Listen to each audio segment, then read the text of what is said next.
Ciao a tutti, bentornati in un nuovo video dell'angolo del game. Ho avuto un'idea, ho iniziato a pensare, esistono diversi canali, forse una trentina, che mostrano i tutorial per preparare un gioco sul tavolo. Esistono canali, e forse anche gli stessi, che fanno vedere come si gioca ai giochi da tavolo. Ma non ricordo di aver mai visto un canale, anzi, scusate, esistono anche canali che mostrano gli unboxing. Sono cose che io faccio, ma non ricordo di aver visto un canale in cui si leggono le istruzioni dei giochi. Allora ho pensato, iniziamo con Wise Guys, che fa parte, come ricorderete, di un unboxing che ho fatto di recente. Di recente vi ho mostrato i giochi che di maggio, che facevano parte della Tower Bundle di Dungeon Dice. Ho pensato, perché non mostrarvi il contenuto della scatola, sì, ma in particolare il contenuto del manuale, o meglio, leggervi il manuale, leggervi le istruzioni, cosa che ancora devo fare, e quindi commentare insieme con voi come sono strutturate le istruzioni di questo gioco da tavolo. Spero che questo nuovo format vi piaci, perché lo voglio fare con gli altri giochi, sia di quella tavola sia altri giochi da tavolo che vi voglio presentare della mia collezione. Allora, intanto apro la scatola e abbasso un po' la telecamera, in modo che spero si riesca a vedere il contenuto. Giro la telecamera. Allora, intanto quando apriamo la scatola troviamo il manuale, che poi andiamo ad analizzare. Troviamo poi questi pieghevoli, così ipotizzo, che a meno al tatto sembra che siano pieghevoli. Interessante il primo personaggio che compare, che si chiama la banda degli Sheldon. Siamo negli anni 20 del secolo scorso come ambientazione, ma per una decina di anni di questo secolo c'è stato un altro Sheldon famoso, inventato ma famoso. Poi troviamo una serie di carte quadrate e, come si può notare, dei tasselli che perché l'ho già aperto di qua, e tasselli che ho messo sulla destra. C'è una montagna qui di tasselli che sono banconote, e tasselli che rappresentano diversi oggetti del mondo, diciamo, della mafia. Adesso risistemo all'interno. Poi abbiamo queste altre carte, tessere, non so cosa serviranno, che hanno i nomi, gli stessi nomi, in più c'è questo quinto, sarà da scoprire. Poi una serie di gettoni, dei dadi, e c'è un mazzo di carte che devo ancora aprire. Ora, insieme con voi, voglio leggere il manuale. Quindi risistemo la telecamera nella mia posizione. Questo è il regolamento di Wise Guys. Si ottiene di più, anzi, si ottiene molto di più con un sorriso, una stretta di mano e una pistola, che con un sorriso e una stretta di mano. Al Scarface Scapone. In Wise Guys, i giocatori prendono il controllo di bande rivali che competono per diventare i primi corrieri dell'alcol nella Chicago del proibizionismo. A ogni turno, i giocatori guideranno, tratterranno, parleranno e si scontreranno per ottenere controllo dei luoghi dove comprare e vendere gli alcolici, aiutare i politici a vincere le elezioni e ricevere qualcosa in cambio, o tradire le altre bande. Negoziate, minacciate e alleatevi con i vostri rivali per fare il vostro gioco. Ma attenzione alle pugnalate alle spalle. La banda che avrà guadagnato più verdoni alla fine della partita sarà la vincitrice. A questo punto seguono informazioni su come si deve preparare il tutto, basato su 10 punti.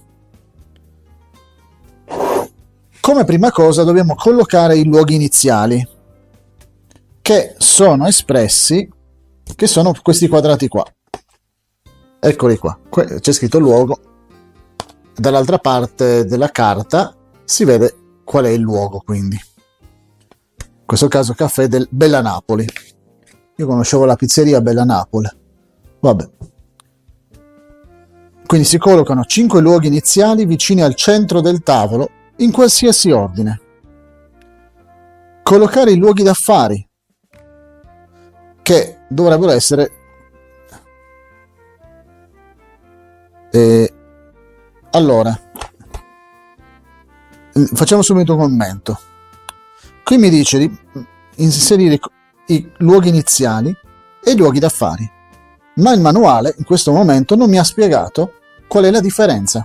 Hanno tutti lo stesso formato. In base all'immagine del manuale, che non so se riuscirò a farvi vedere, oppure aspettate, eccolo qua, dai, ve lo mostro così, spero che la telecamera lo stia mostrando.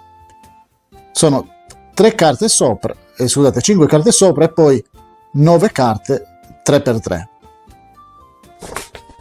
Non mi dice qual è la differenza. Vediamo se c'è scritto qualcosa sulle carte. Io non sto leggendo nulla da questa.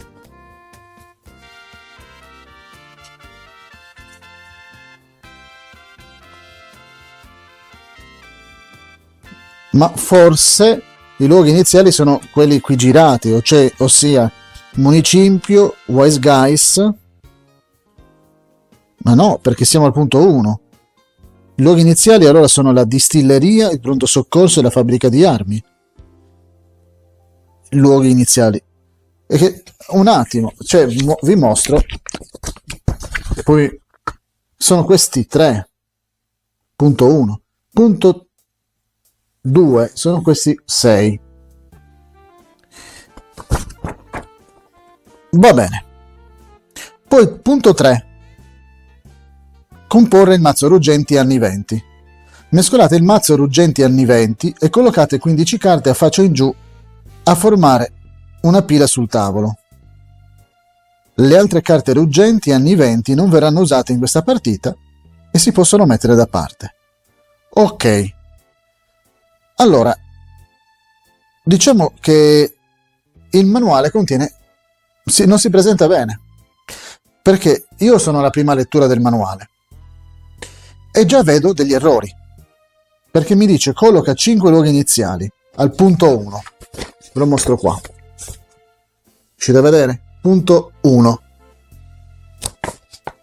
Collocate 5 luoghi. Ma io guardo da questa parte e noto che i 5 luoghi iniziali sono al punto 3.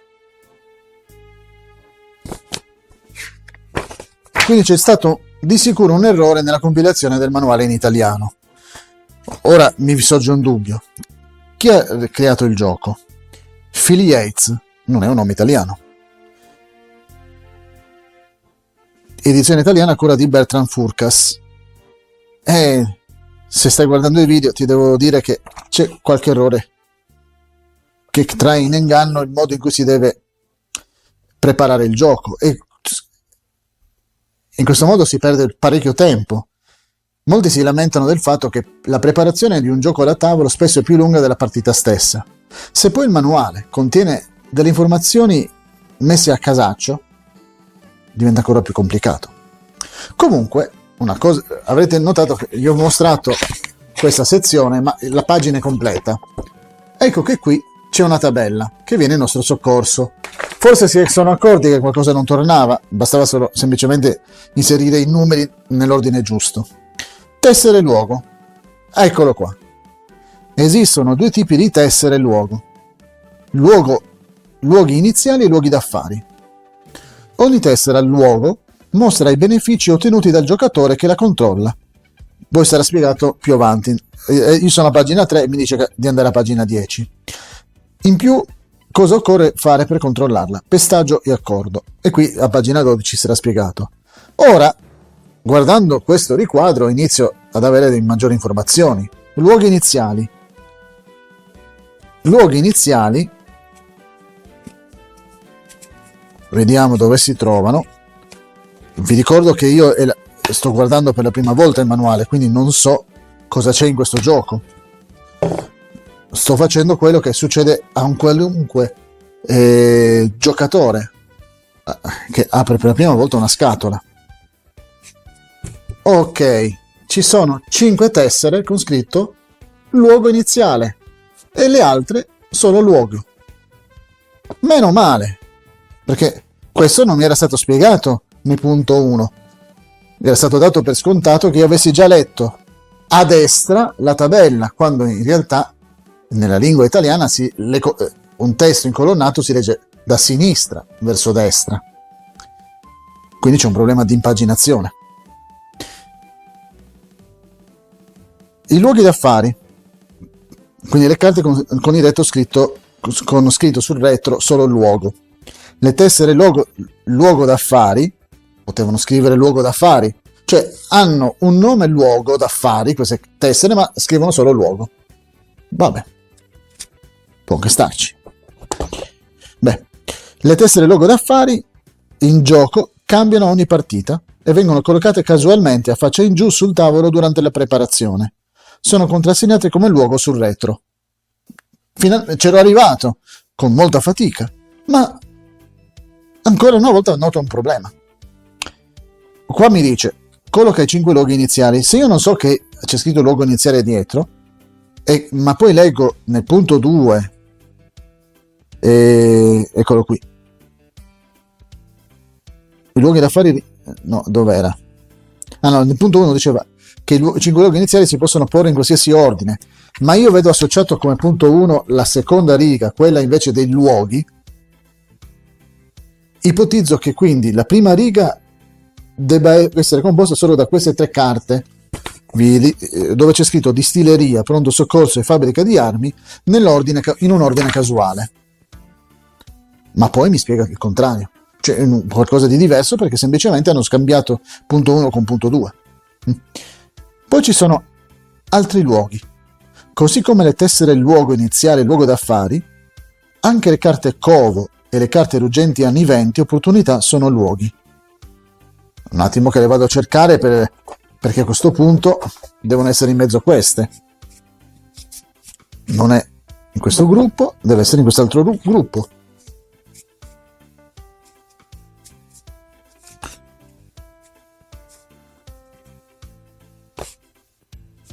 Mi dice carte covo e ruggenti anni 20.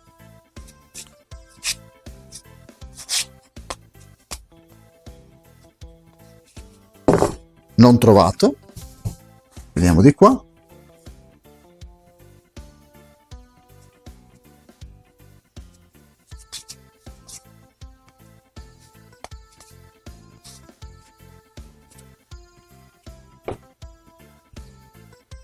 Non trovato, ma ho il dubbio che si trova da un'altra parte. Vediamo.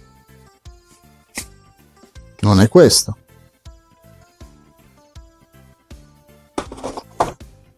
Inizia a perdere tempo perché semplicemente hanno sbagliato.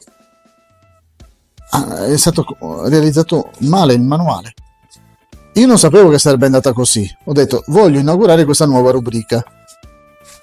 Mi sa che ho fatto bene, perché posso far notare problemi con il manuale. Sto riguardando e non trovo questi luoghi qui indicati. Forse saranno spiegati in un altro punto del manuale a questo punto, ma perché devo perdere tempo adesso a scoprire cosa sono, se ipotizzo o spero che siano più avanti. Ma facciamo un'altra cosa. Ci spostiamo adesso su queste tessere lunghe, rettangolari, queste qua. Carte ruggenti anni 20. Il mazzo ruggenti anni 20 rappresenta i pericoli e le situazioni impreviste che le bande dovranno affrontare. Esistono 3 tipi di carte ruggenti anni 20: seccature, opportunità e ultimo giro. Il mazzo ruggenti anni 20 funziona un po' come un timer di gioco. Quando vengono rivelate le ultime 3 carte ruggenti anni 20, ha inizio il sesto e ultimo round della partita. Scusate, ma ultime 3 carte sono 5. Perché io penso che siano queste? Perché sul manuale c'è rappresentata questa carta. Ma da come è strutturato io capisco che ci deve essere un mazzo di carte. Tanto è vero che c'è un mazzo con scritto ruggenti anni 20. Lo vedete? Piccolino. Non so se sarà imbustabile, se ho le buste. Ma com'è possibile che in questa sezione ti mostrano una figura e ti parlano di qualcos'altro?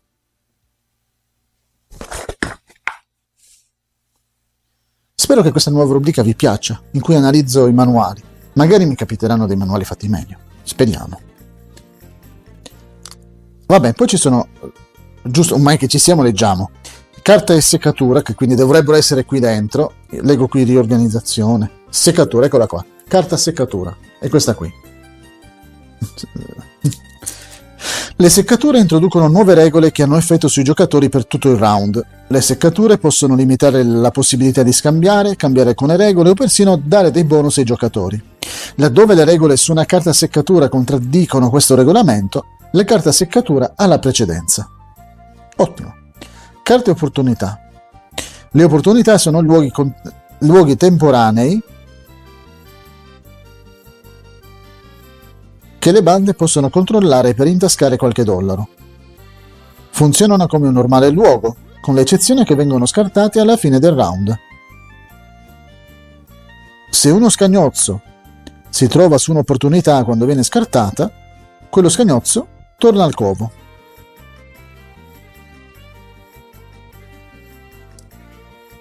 E finalmente riusciamo a capire quello che diceva l'altro riquadro. Altri luoghi, ovvero le carte ruggenti anni 20 opportunità, quindi che si trovano all'interno di questo mazzo, non tutte ma solo quelle con scritto opportunità, sono luoghi. Ancora non ho individuato le carte covo, ma magari continuando la lettura del manuale ci arriviamo. Siamo a pagina 3, non so quanto tempo è passato dall'inizio di questa lettura, vediamo se riesco a non far danni. Non me lo dice la telecamera giustamente perché ha creato un nuovo file, quindi è passato un bel po'. 16 pagine sono in questo manuale. Dicevamo che c'è una terza categoria di carte in questo mazzo, ovvero carte ultimo giro. Le carte ultimo giro sono minacce che incombono sulle bande, pronte a scoppiare alla fine del round in cui vengono rivelate. I giocatori hanno un intero round di gioco per tentare di evitare o di trarre il massimo dagli effetti di un ultimo giro. Attenzione! Alcune carte seccatura e ultimo giro hanno effetto sulla banda che ha più o ha meno di un elemento di gioco. In caso di pareggio la carta ha effetto su tutte le bande interessate. Punto 4. E stiamo passando a questi elementi del gioco, questi rettangoli qua. A meno dal punto 4, scegliere la banda, che non è la banda radio, di sicuro. Andiamo a scoprire se sta parlando di radio. Ogni giocatore tira un dado. Ecco qui i dadi colorati.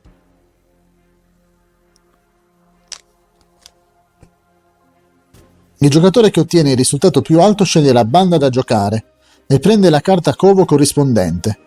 Procedendo in senso orario, ogni altro giocatore prende una carta covo e la colloca davanti a sé. E finalmente penso di aver capito che la carta covo è questa qui, pieghevole.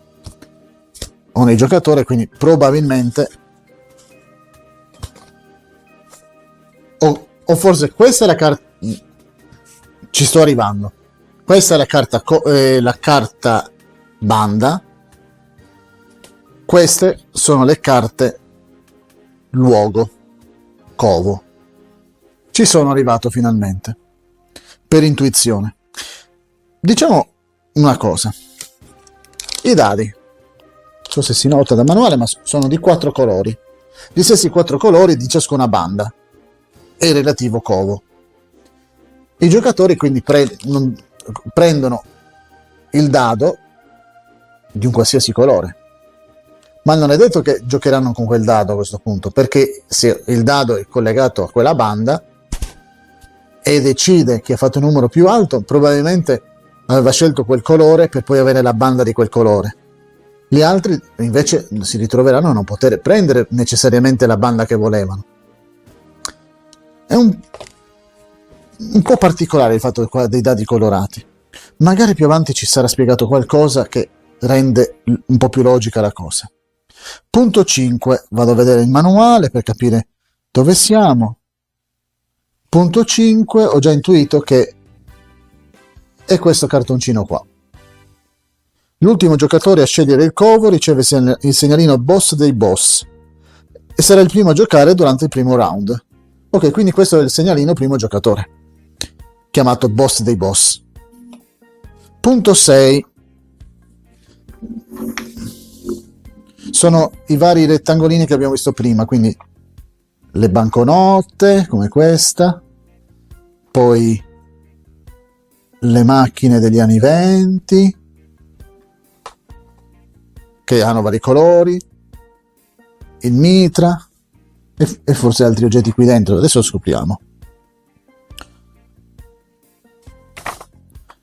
No, ho sbagliato. Non era quello.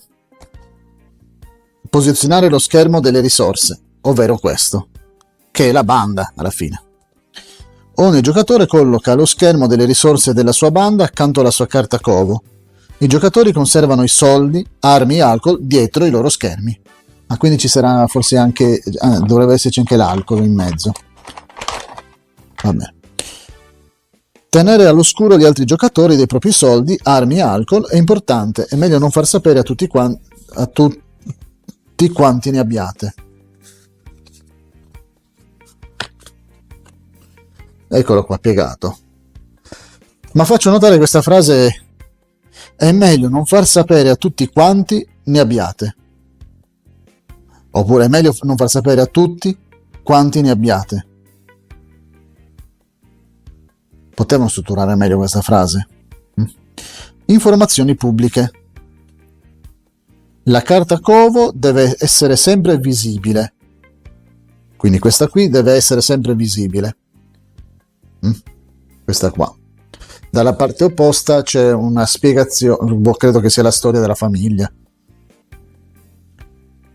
Deve essere sempre visibile a tutti gli altri giocatori, insieme con gli uomini d'onore e gli affiliati collocati su di essa e al livello di fama di ogni giocatore. I segnalini ordine vanno collocati davanti alla carta covo, visibili per tutti. Gli scagnozzi e il numero di segnalini ordine disponibili sono sempre informazioni pubbliche. Quindi stiamo parlando di questo tipo di segnalini un po' più piccoli che saranno distribuiti in base al colore.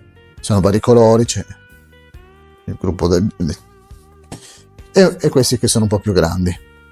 Ne prendo due vicini, uno blu e uno verde. Come si può notare, le grandezze sono diverse, quindi ogni giocatore avrà un certo numero di tessere dello stesso colore. Allora, parliamo delle carte covo. Ogni banda ha una carta covo che ne rappresenta la base delle operazioni. Su di essa sono indicate le regole speciali e le risorse iniziali di quella banda, e quindi sto notando che cambiano. Per esempio, qui all'inizio c'è scritto 4+1, mentre su questa blu c'è scritto 3+1. Ce n'è un'altra con scritto 2+1, un'altra riporta invece di nuovo 4+1, ma altre informazioni sono diverse. Tracciato della fama. Il covo di ogni giocatore include un tracciato della fama sulla destra, dove c'è scritto invece mercato nero. Non c'è scritto tracciato della fama. C'è scritto però alla fine ottieni fama con un carattere che sopra il nero sta malissimo, ma questa è una decisione grafica, vabbè. Serve a tenere traccia della fama e dell'influenza su politici e polizia che la banda ha accumulato. Mano a mano che i giocatori commetteranno crimini nel corso del gioco, si troveranno inevitabilmente a richiedere favori a funzionari, agenti, giudici e giornalisti per non cacciarsi nei guai, perdendo così reputazione nei loro confronti.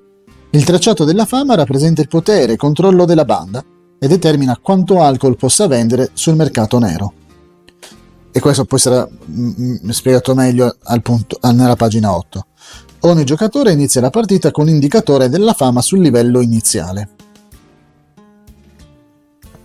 Ipotizzo quindi che sia sullo 0, qua in basso. La freccia va su e giù, quindi può aumentare, può diminuire. Risorse iniziali. La sezione risorse iniziali in fondo alla carta covo elenca l'ammontare di risorse, soldi, armi e alcol e il numero degli scagnozzi, uomini d'onore affiliati con cui il giocatore inizia la partita. Quindi quelle tessere cerchiate che abbiamo visto prima non saranno date tutte in dotazione al giocatore all'inizio, ma solo alcune, comunque del proprio colore.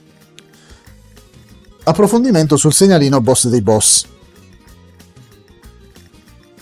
Il segnalino boss dei boss indica la banda che detiene il potere maggiore nel sindacato, cosa che le dà un vantaggio tattico sui suoi rivali. Il giocatore che possiede il segnalino boss dei boss è chiamato boss dei boss e ne ha due vantaggi: autorità e ultima parola. Scusa, se il segnalino dei boss è lui, è naturale che sia chiamato boss dei boss. Ordine di autorità. Ogni qualvolta occorre sapere l'ordine di gioco, si applica l'ordine di autorità. Il boss dei boss agisce per primo, proseguendo poi in senso orario attorno al tavolo finché tutti i giocatori non hanno svolto un turno. Se il boss dei boss cambia, tutti i giocatori svolgono il proprio turno e l'ordine di autorità cambia dal round successivo. L'ordine di autorità si applica quando occorre decidere l'ordine dei turni in un round, quando si chiamano rinforzi durante gli scontri e durante la risoluzione di certe carte ruggenti anniventi. Padrino. Il boss dei boss vince i pareggi quando viene determinato il vincitore alla fine della partita e sceglie chi vince i pareggi negli scontri. Parla più piano, qualcuno può sentire. Reclamare il segnalino boss dei boss. Un giocatore può reclamare il segnalino boss dei boss in due modi: prendendo il controllo del municipio, che fa parte dei luoghi quadrati, e invertendo l'ordine sfruttare un luogo, e sarà spiegato a pagina 7, oppure sconfiggendo il boss dei boss in uno scontro. In entrambi i casi il giocatore prende il segnalino boss dei boss dal giocatore che lo possiede attualmente. Punto 7. Controlliamo un attimo la telecamera, a posto, sì, bene. Punto 7, ci soffermiamo sul mercato nero, quindi questa parte qua, questa qua, il mercato nero. Ogni giocatore colloca il proprio indicatore della fama sul suo tracciato della fama, al livello contrassegnato come inizio. Vediamo se riesco a trovare questa fama, dove l'ho messa, eccola qui. Fama. Quindi questa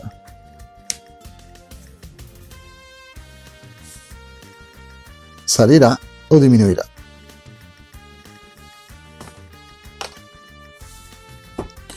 Punto 8. Prendere le risorse iniziali. Ogni giocatore prende le risorse iniziali indicate sulla sua carta covo e le colloca dietro lo schermo delle risorse. A questo punto, anche se sappiamo quali sono le risorse iniziali di tutti i giocatori, al primo uso di una di queste risorse dobbiamo ricordarci quanto ha, quanto non ha. Punto 9, vado sempre a vedere, vedo che fa notare, si sofferma su questa sezione, su quest'angolo del rettangolo, dove c'è raffigurato il boss. Ogni giocatore prende l'ammontare di uomini d'onore affiliati indicati sulla sua carta covo e li colloca su di essa. I giocatori possono scegliere quali uomini d'onore intendono usare. All'inizio, per esempio, gli Sheldon ne hanno 2 e i McCurlan ne hanno 3, come anche i Northside e anche gli Outfit, quindi gli Sheldon partono, per così dire, in svantaggio a questo riguardo. Punto 10, vado di qua a vedere, ok. Preparare la riserva di reclutamento, cioè all'esterno di questa carta vi appoggiate vicino al tavolo, magari davanti a voi, gli uomini d'onore e gli affiliati non utilizzati a formare la riserva di reclutamento dei giocatori. Quelli scagnozzi possono essere aggiunti in seguito alla banda. E di nuovo qui ci dice, a pagina 7 ci sarà l'approfondimento. Ogni giocatore li colloca accanto alla propria carta covo. Svolgimento del gioco. Finalmente, naturalmente io non ho preparato nulla, ma mettiamo il caso che avessi voluto preparare il gioco, sarebbe passato come minimo un quarto d'ora, penso, perché se ho fatto bene i conti sono passati dai 15-20 minuti dall'inizio della registrazione di questo video, per riuscire a capire le informazioni. Svolgimento del gioco.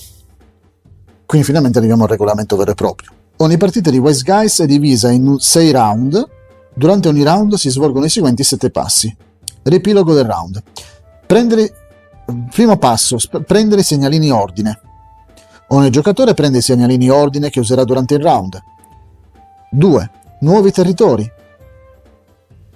Girare altri 2 luoghi d'affari se possibile. Ruggenti anniventi. Rivelare nuove carte ruggenti anniventi. 4. Impartire gli ordini.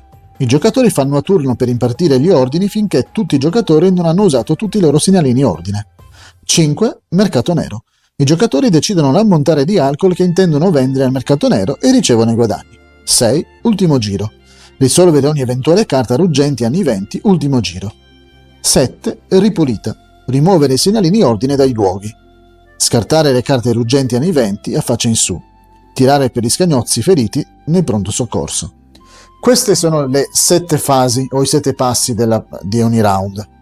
Quindi 7 per 4, 28. Ma naturalmente bisogna leggere l'intero regolamento per capire il significato. Quindi la prima cosa da fare in una partita, nel round iniziale, ma all'inizio di ogni round, di ciascuno dei 6 round, prendere i segnalini ordine. Segnalini ordine sono questi qua, questi rettangoli piccoli, dove c'è disegnato l'automobile, l'arma oppure l'alcol. All'inizio di ogni round i giocatori ricevono un ammontare di segnalini ordine pari al numero di ordini indicato sulle loro carte covo, più il numero di uomini d'onore nella loro banda, esclusi quelli nella riserva di reclutamento. Attenzione, gli affiliati non aggiungono ordine a totale.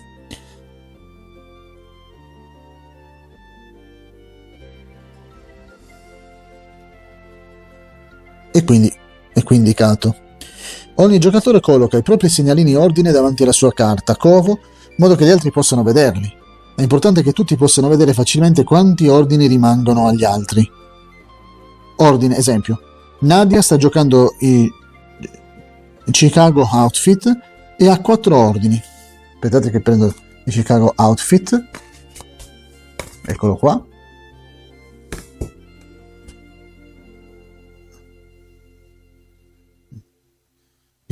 Qua in alto sono indicati gli ordini. Spero che si riescano a leggere. In questo caso c'è scritto 4 più un uomo d'ordine e un uomo d'onore. Quindi Nadia sta giocando con gli Chicago Outfit. Deve prendere questi 4 ordini. All'inizio del round Nadia ha anche 2 uomini d'onore. Aggiungendo il numero di uomini d'onore ai suoi ordini, prende 6 segnalini ordine e li mette in bella vista davanti alla sua carta covo.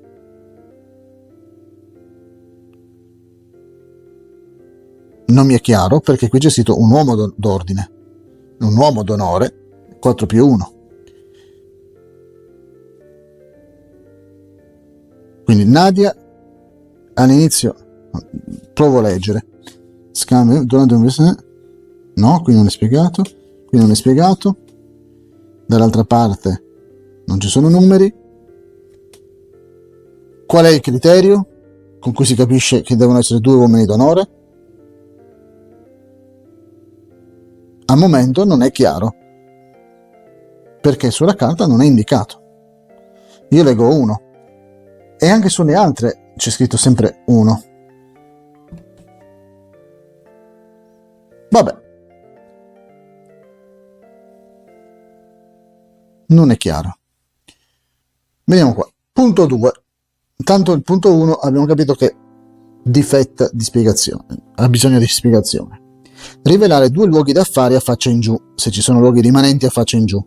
Questi luoghi rimarranno in gioco per il resto della partita. Vi ricordate che c'erano 3, 6, 9 luoghi d'affari di cui 6 coperti all'inizio? 2 si girano, quindi ne restano altri 4 da girare. In 3 round si dovrebbero girare tutti. Passiamo al passo 3. Rivelare le carte ruggenti anni 20, quindi queste qua, collocandole sulla casella ruggenti anni 20.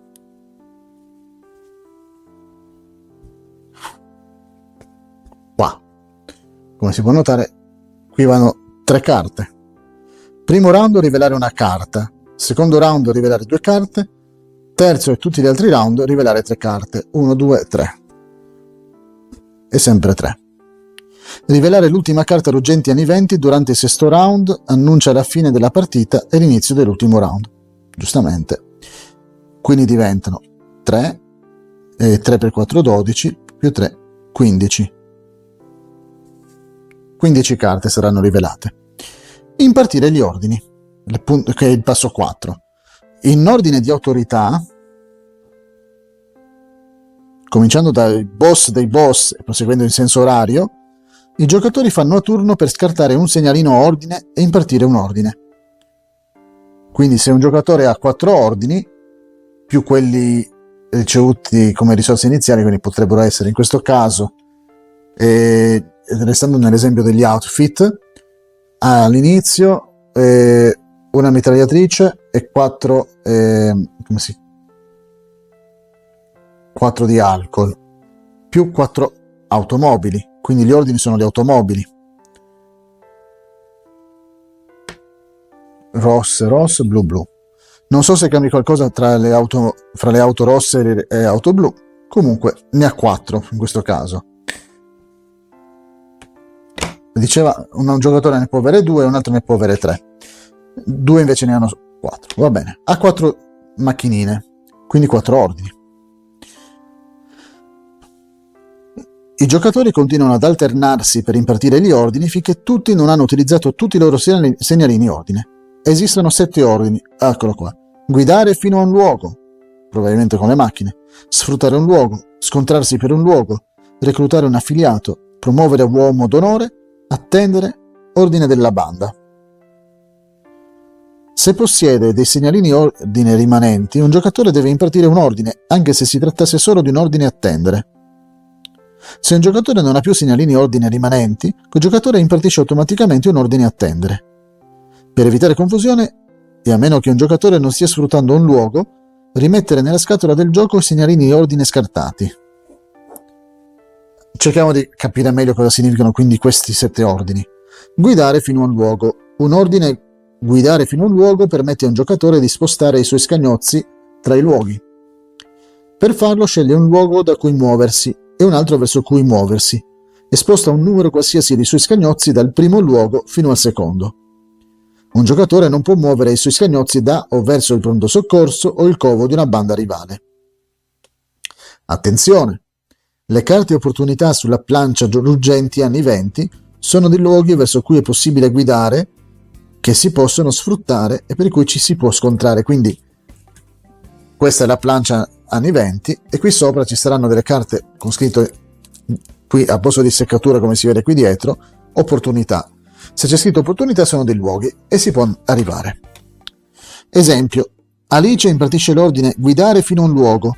Poi sposta un uomo d'onore e 2 affiliati dalla fabbrica di armi al municipio, lasciando un affiliato indietro per mantenere il controllo della fabbrica di armi. Sta facendo pensare a Risico, anche perché sono 7 passi. Va bene.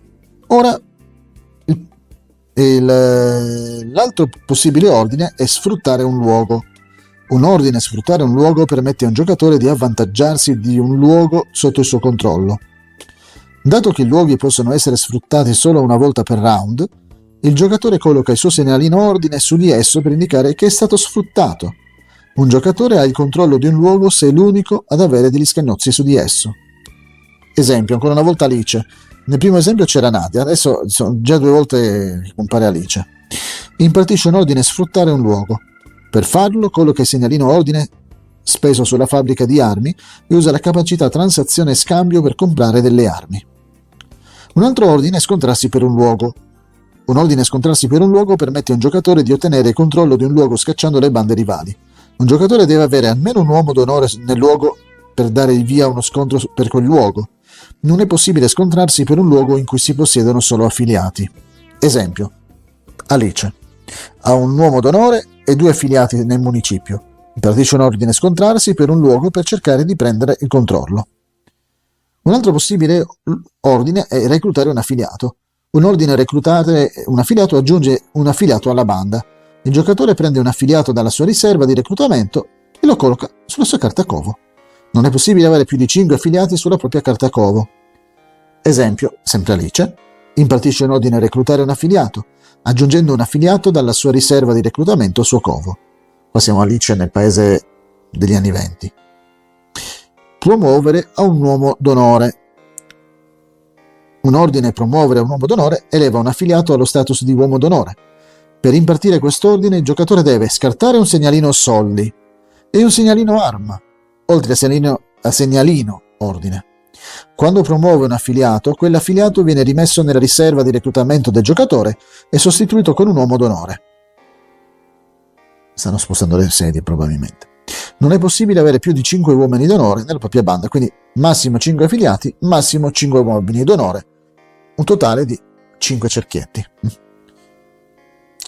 Esempio: Alice impartisce un ordine a promuovere un uomo d'onore spendendo un segnalino soldi e un'arma per sostituire l'affiliato nella fabbrica di armi con un uomo d'onore. Attendere, che è un ordine che abbiamo capito che può capitare più volte, e permette al giocatore di aspettare per vedere cosa faranno le altre bande. Se ne ha disponibili, un giocatore deve comunque scartare un segnalino ordine per attendere. Chi non ha più segnalini ordine disponibili può solo impartire un ordine attendere durante il suo turno. Esempio: Alice impartisce un ordine attendere passando gioco al giocatore successivo. Infine c'è l'ordine della banda. Ogni giocatore ha un ordine della banda sul proprio covo. Si tratta di un ordine aggiuntivo che può essere impartito al posto degli altri 6 ordini.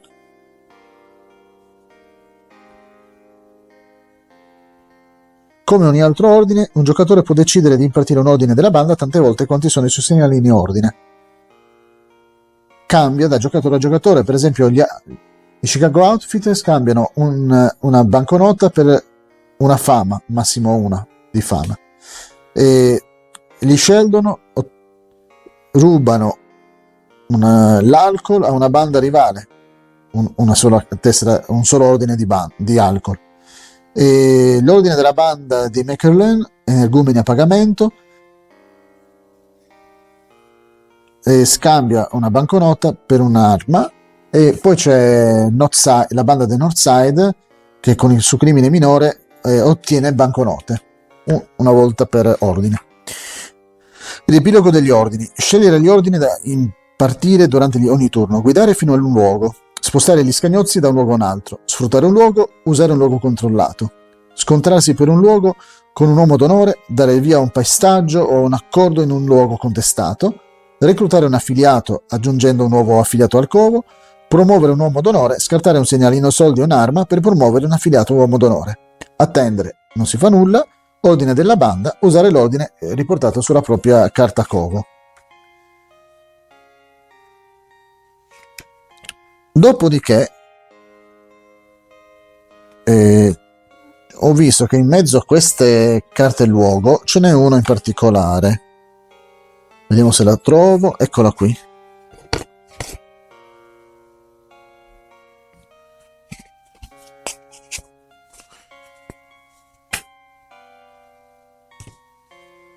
Ok, eccola qua.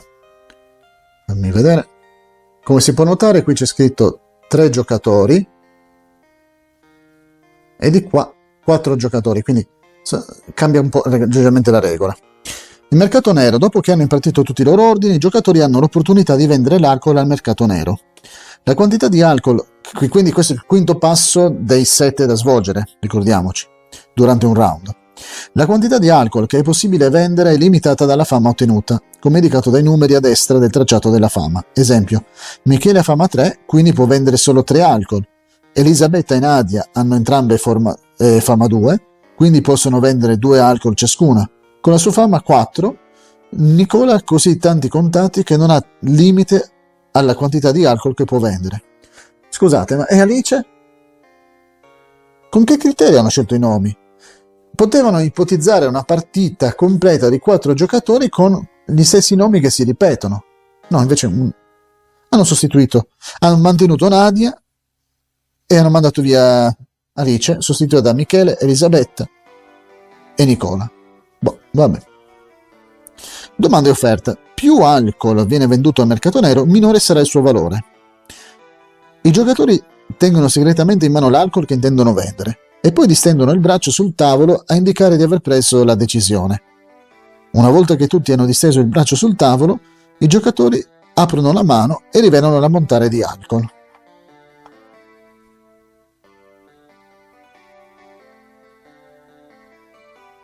Vediamo se... Ecco qua. Facciamo un esempio. Sapete quanto ne ho qua?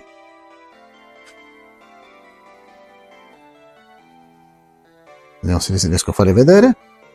3. È un esempio. Il prezzo dell'alcol è determinato dal totale di alcol.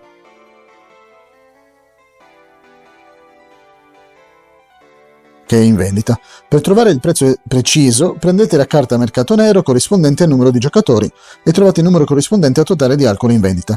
Nell'esempio con 4 giocatori, quindi 3, alcol totale venduto da 1 a 4 vale 3, mentre in 3 giocatori il costo è 3, è uguale. Però da 1 a 3, con 4 scende a 2. E da 4 a 6, mentre in 4 giocatori da 5 a 8 vale 2.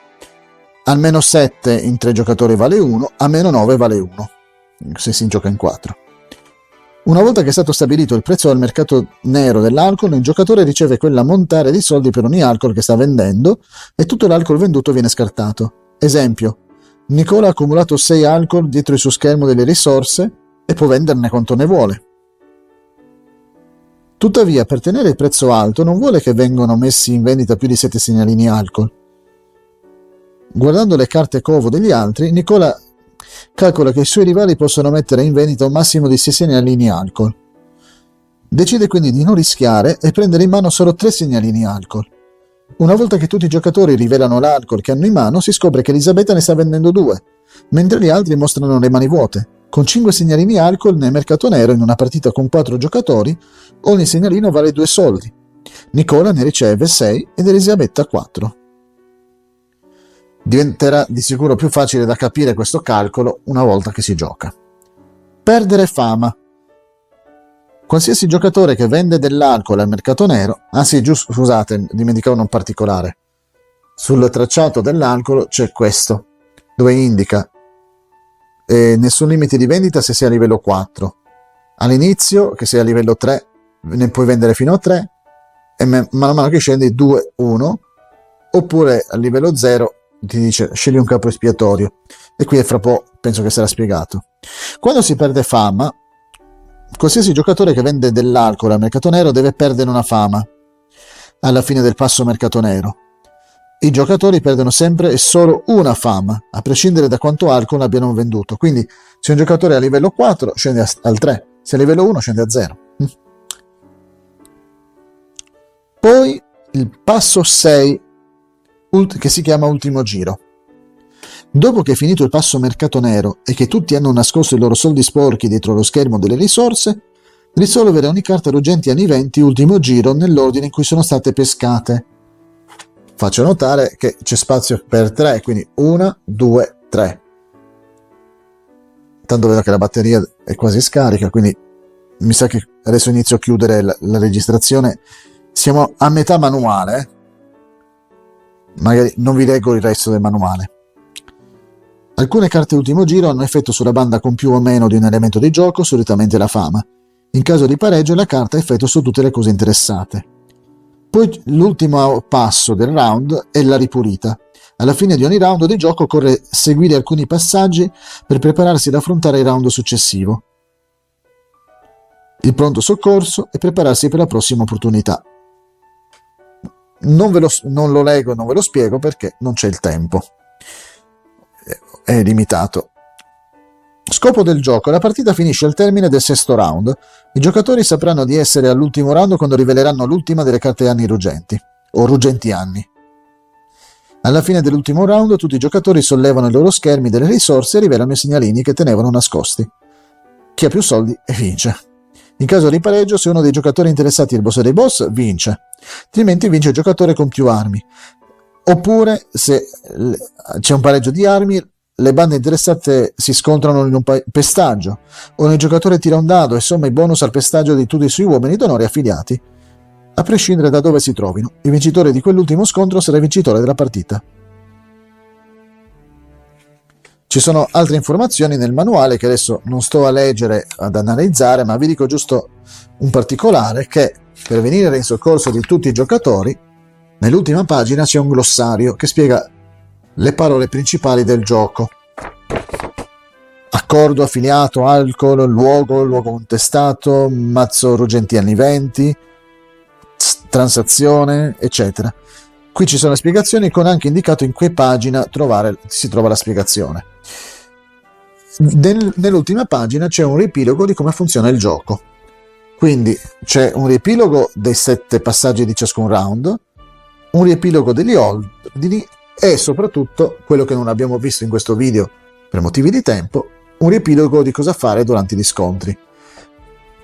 I giocatori non si scontreranno letteralmente, ma tramite l'uso degli elementi del gioco, come spiegato nel manuale.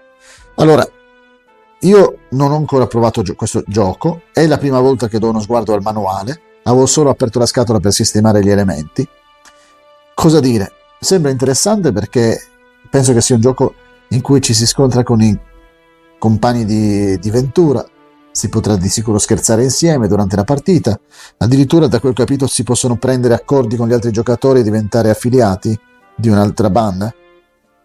Chissà. Purtroppo ci sono dei problemi tecnici nel manuale che hanno fatto perdere tempo nella prima parte della registrazione di questo video. Problemi tecnici che di sicuro si ritrova chiunque legge questo manuale e se non dà uno sguardo a tutti gli elementi. Io li avevo con l'occhio, mi ero accorto di alcuni particolari, però mi sono messo nei panni di chi non si accorge che ci sono delle spiegazioni subito dopo e inizia a perdere tempo, non riesce a capire come si deve impostare il gioco, preparare il gioco prima di iniziare, e c'è il rischio quindi che passi la serata a studiare il manuale per capire come impostare il tutto e arriva l'orario di chiudere perché si deve andare a letto o gli ospiti devono tornare a casa. E sembra meglio preparare un manuale che semplifica quanto più le informazioni e magari, come fanno molti game designer, fanno in modo che il manuale spieghi le cose un po' alla volta. Ti dicono già puoi iniziare a giocare, alcune informazioni ti saranno spiegate in un secondo tempo, quindi il manuale contiene già un tutorial che ti spiega le regole base e ti aiuta a imparare tutto. Quando avrai finito di leggere il manuale in realtà conoscerai le regole base, le regole avanzate e anche quelle intermedie. Speriamo che quando vi mostrerò i manuali degli altri giochi da tavolo che sono arrivati con la torre possa andare un po' meglio. Tanto vi ringrazio per essere stati con me in questo video e ci vediamo di sicuro in un altro video o in questo canale o nell'altro Symphonic Musical Soul, dove parliamo di musica, di animali e di altri argomenti. Ciao a tutti!